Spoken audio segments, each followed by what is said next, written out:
Hey, Salvador Briggman here. Welcome back to the Crowdfunding Demystified YouTube channel. And today we're talking about the perks and rewards for your Kickstarter campaign. How do you assemble them in a way that's going to give the maximum impact to your backers? That's also going to be easiest to use and easiest to utilize when it comes to people that are checking it out. And finally, how do you make it so that not only do people come and browse through your rewards, but also subtly influence to buy? We're talking about all of that today.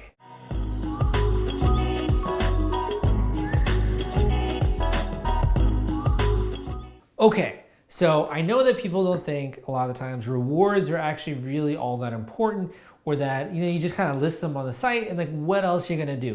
But there's actually a ton of stuff when it comes to your Kickstarter rewards that you can do to enhance your campaign. And I wanna share a little bit of those tips here today and also educate a little bit about the functionality of the Kickstarter dashboard, right?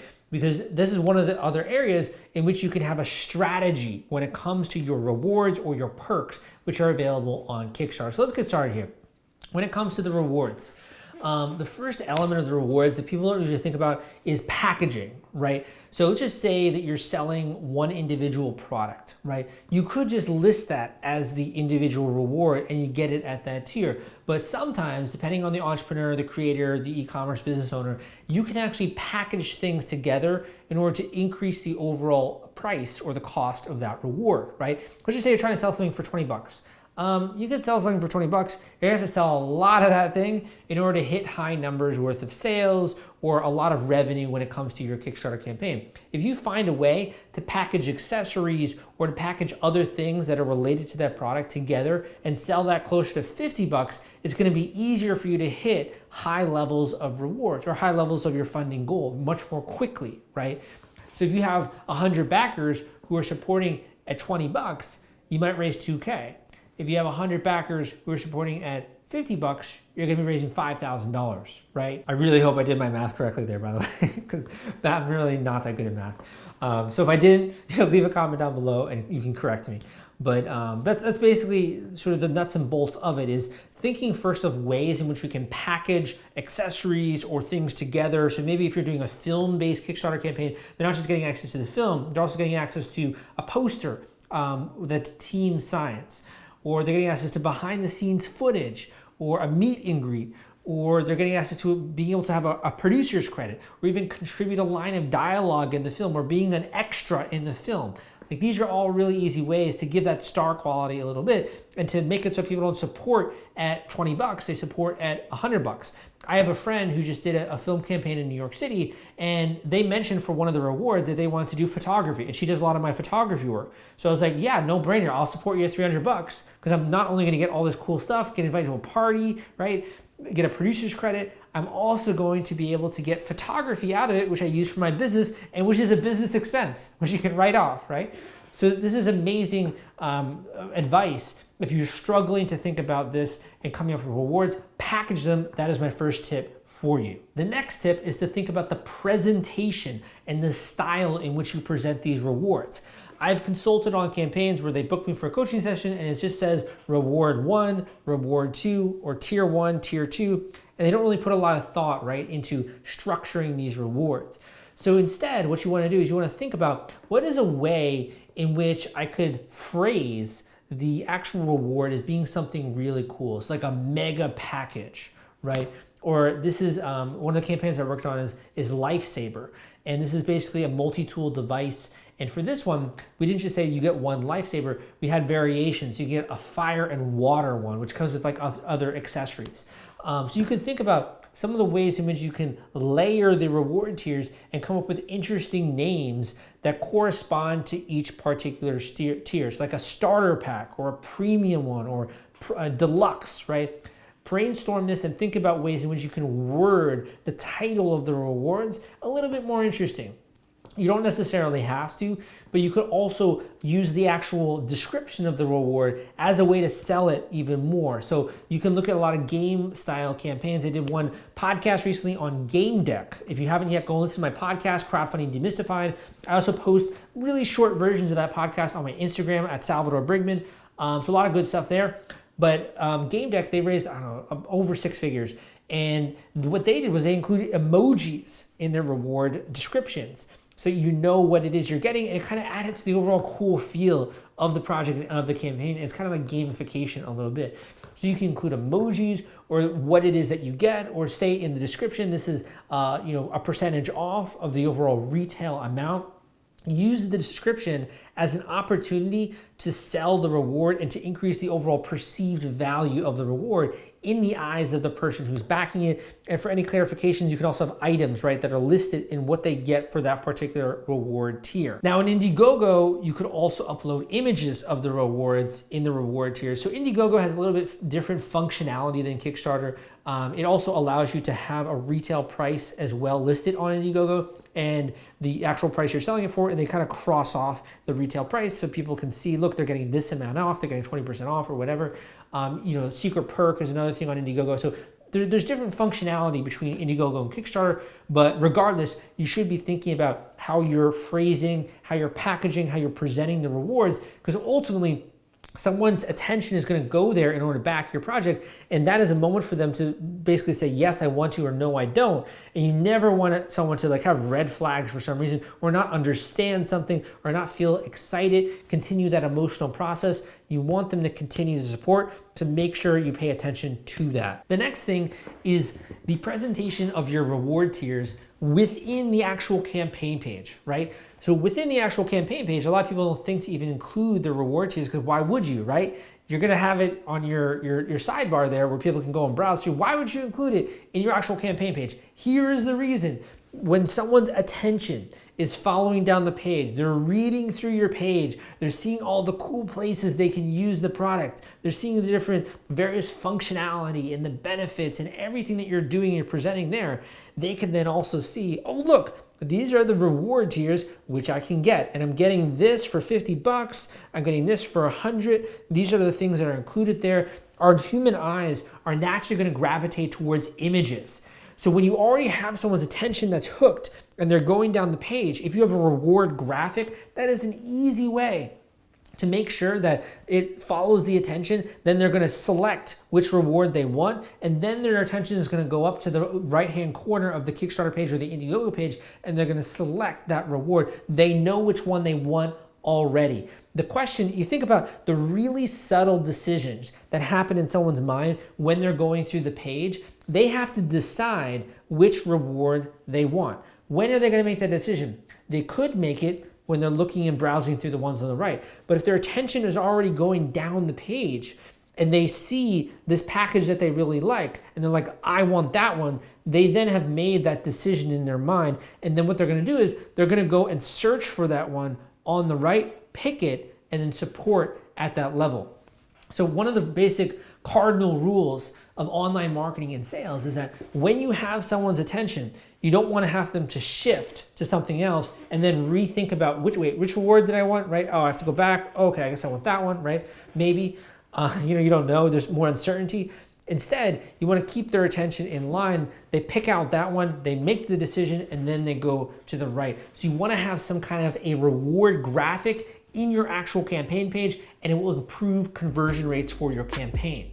This YouTube video is sponsored by The Gadget Flow. The Gadget Flow reaches over 28 million people, and they've been around since 2012. They're Indiegogo and Kickstarter experts. They featured over 5,000 crowdfunding campaigns. If you have a tech or design campaign, it is a great platform to generate awareness and get backers. Check them out at thegadgetflow.com/submit and list your project today.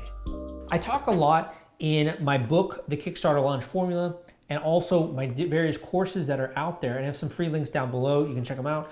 My book's actually not free, but some of the other stuff. I basically talk a lot about the emotional process, because anytime someone's buying something, they have to go through a series of emotions before they make the rationalization that I want to buy this thing, and they behaviorally actually buy it. How many times have you tried to launch a new product, or have you announced something and all of your friends and everyone's like, yeah, I want to buy this thing. That's so cool. That's amazing.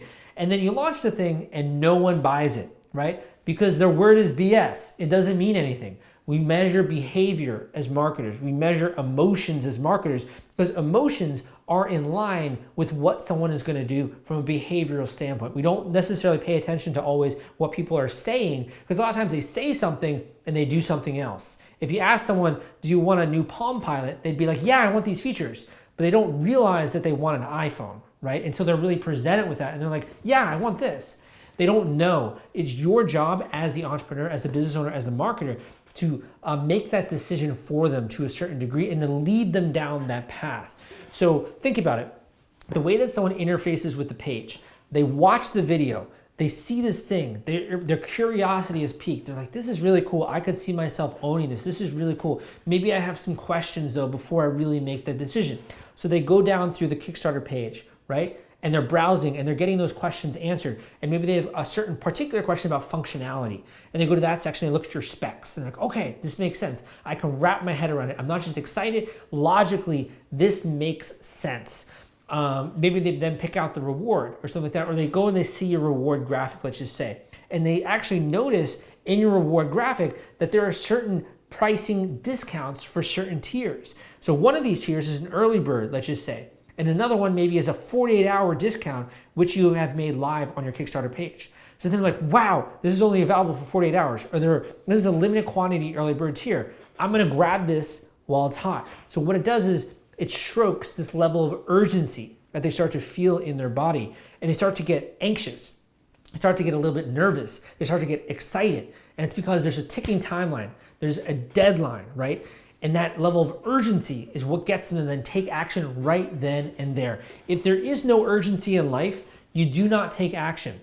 When you can get around to it, you can do it tomorrow, you can do it in the next week, it's gonna be there, you forget about it because it's no longer a priority in your life. The only reason we have priority in life is because something has created urgency within us to realize, oh man, I gotta get this thing done now, right? If you, let's just say you got a parking ticket, right? And you don't pay this by a certain date, you're gonna have to get a $100 fee. Oh man, I gotta get around to paying it now, otherwise I'm gonna get a fee. Or later on, oh, I'm gonna get towed, right? Because I didn't think about that.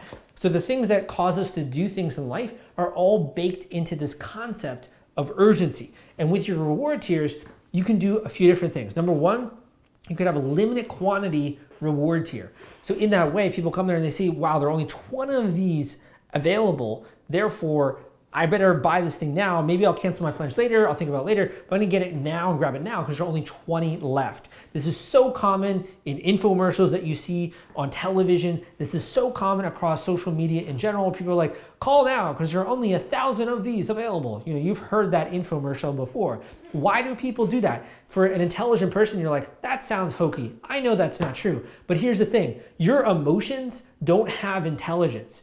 Despite the fact that you rationally know that that is not true, or that, you know, maybe this is a marketing thing or something like that, emotionally you don't know that. You're still going to feel that level of urgency. You're still going to feel the fear of missing out on a particular deal. And that's why it works. Marketing works because it hits you at an emotional level, right? So when you have a limited quantity tier, and it should be true, obviously, that's going to get people to take action because it creates urgency.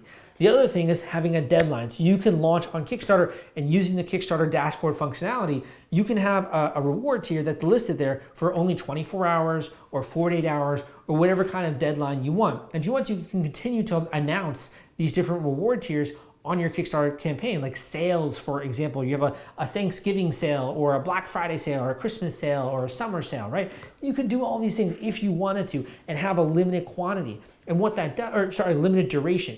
And what that does is someone who's browsing through, they already want the thing, they see that happening, they're like, oh man, there's only 48 hours, I'm gonna take action now, right? And maybe later on I'll change my mind, maybe I'll cancel my pledge, or maybe I like it, right? But they're gonna be prompted to take action. So you want that baked in to your overall reward tiers, that psychology. Otherwise, people are just gonna be like, oh yeah, this is cool. Oh yeah, let's go and look at this other YouTube video.